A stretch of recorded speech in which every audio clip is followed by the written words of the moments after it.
সরকার শুরুতে যেই ন্যাক্কারজনক ঘটনাটা ঘটিয়েছে,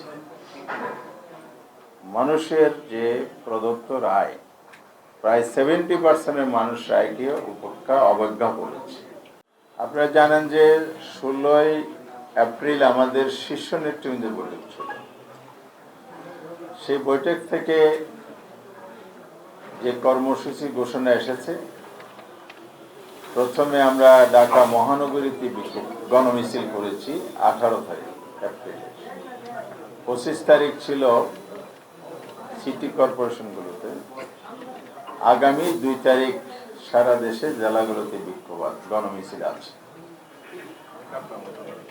এর মধ্য দিয়ে এই পর্বের প্রোগ্রামের প্রায় শেষ দিকে, 2 তারিখের মধ্যে দিয়ে শেষ হবে। একই শীর্ষ বৈঠকের ঘোষণা ছিল আমরা বাংলাদেশের 7টা বিভাগীয় শহরে পার্শ্ববর্তী জেলাগুলো সহ বিভাগীয় পর্যায়ের সমাবেশ করব। সেখানে শীর্ষ নেতৃবৃন্দ উপস্থিত থাকবেন, জাতির উদ্দেশ্যে বক্তব্য রাখবেন। আমাদের মূল যে দাবিটা আছে, গণভোটের গণরায় বাস্তবায়ন এবং জনদুর্ভোগ নিরসন, জ্বালানি সংকট নিরসন, দ্রব্যমূল্য নিয়ন্ত্রণ এবং আইন শৃঙ্খলা পরিস্থিতির উন্নতি, চাঁদাবাজি, সন্ত্রাস, নৈরাজ্য বিভিন্ন জায়গায় হচ্ছে, দখলদারিত্ব হচ্ছে। এরপরে স্বাস্থ্য খাতে যে নৈরাজ্য হচ্ছে, মানুষের বেসিক যে নিডগুলো, স্বাস্থ্য, শিক্ষাঙ্গনে যে সন্ত্রাস হচ্ছে, শিক্ষার পরিবেশ বিঘ্নিত হচ্ছে, বিশেষ করে সরকারি দলের ছাত্র সংগঠন দ্বারা যে সন্ত্রাসী কার্যক্রম চলছে, এই সব কিছু বন্ধ করে দেশে শান্তি ফিরিয়ে আনা। আর শান্তি ফিরিয়ে আনতে হলে গণতন্ত্রের বিকাশ অপরিহার্য। কিন্তু সরকার সেদিকে না গিয়ে দলীয়করণ এত বেশি হচ্ছে, নিয়োগ বাণিজ্য, বদলি, পদোন্নতির ক্ষেত্রে একচাটিয়া দলের লোক নিয়োগ করা, স্থানীয় সরকার নির্বাচন না দিয়ে দলীয় লোকদেরকে প্রশাসন নিয়োগ করা হচ্ছে। এই সব কিছুর বিরুদ্ধে আমরা জনমত গঠনেরও কর্মসূচি নিয়েছি, রাজপথের বিক্ষোভ, সমাবেশ, গণমিছিলের কর্মসূচি নিয়েছি, পর্যায়ক্রমে সেগুলো পালন হচ্ছে। আমরা আজকের বৈঠকে পরবর্তী যে কর্মসূচি ঠিক করেছি, শীর্ষ বৈঠক থেকেই সেটা সিদ্ধান্ত ছিল, শিডিউলটা আজকে আমরা প্রণয়ন করেছি।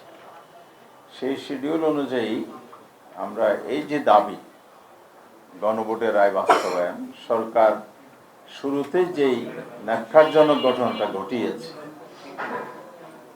মানুষের যে প্রদত্ত রায়, প্রায় 70% মানুষ রায়কে উপেক্ষা অবজ্ঞা করেছে, যেটার মধ্য দিয়ে মানুষ দায়িত্ব দিয়েছিল সরকারকে বা যারা রাজনৈতিক দল আছে তাদেরকে, তারা সংবিধান সংস্কার পরিষদের শপথ নেবে। যেহেতু একই দিনে সংসদ নির্বাচনের ভোট এবং সংবিধান সংস্কার পরিষদ গঠনের ভোট রয়েছে, সেটা শপথ নেবে। এরপরে পরিষদ গঠন হবে, অধিবেশন ডাকবে, পর্যায়ক্রমে 180 দিনের মধ্যে সকল সংস্কার প্রস্তাব, বিশেষ করে সাংবিধানিক সংস্কারের বিষয়গুলো বাস্তবায়ন করবে। সরকারি দল নির্বাচনের আগে সেই প্রতিশ্রুতি দিলেও, জনগণের কাছে প্রকাশ্যে ভোট চাইলেও, আবার টোটাল মেজরিটির যে তাদের সমর্থনের কথা তারা বলে, দাবি করে তারা, সেটার জোরে জনগণের এই মতকে উপেক্ষা করেছে। তারা শপথ নেয় নাই সংবিধান সংস্কারের সদস্য হিসেবে, এবং পরিষদ না ডেকে পার্লামেন্টে চলচাতুরি করে, বিশেষ করে ক্ষমতার জোর, টোটাল মেজরিটির জোর, এইসবকে কাজে লাগিয়ে তারা এখন সংবিধান সংশোধনের প্রস্তাব আনার জন্য প্রক্রিয়া শুরু করেছে। আমরা আজকের এই প্রেস ব্রিফিংয়ের মাধ্যমে, আপনাদের মাধ্যমে এটার নিন্দা জানাচ্ছি, প্রতিবাদ জানাচ্ছি, দেশবাসীকে সজাগ করছি। আপনাদের রায় নিয়ে যে সিনেমিনি খেলা হচ্ছে, এটার বিরুদ্ধে আরো জনমত শক্তিশালী করতে হবে, আমাদের আন্দোলনকে আরো বেগবান শক্তিশালী করতে হবে। এছাড়া জনগণের যেসব সমস্যা বলে আমরা বলেছি সেগুলোর সমাধানেও জনগণকে সম্পৃক্ত করে আমরা নিয়মতান্ত্রিকভাবে রাজপথের আন্দোলন 11 দফার মাধ্যমে আরো সুসংহত এবং জোরদার করতে চাই। সেই লক্ষ্যে আমরা 7টি বিভাগে ভিন্ন ভিন্ন তারিখে সমাবেশ করার সিদ্ধান্ত নিয়েছি, যা আজকে এখানে ঘোষণা হচ্ছে। প্রথম হচ্ছে আমরা মে মাসের 16 তারিখ থেকে শুরু করব।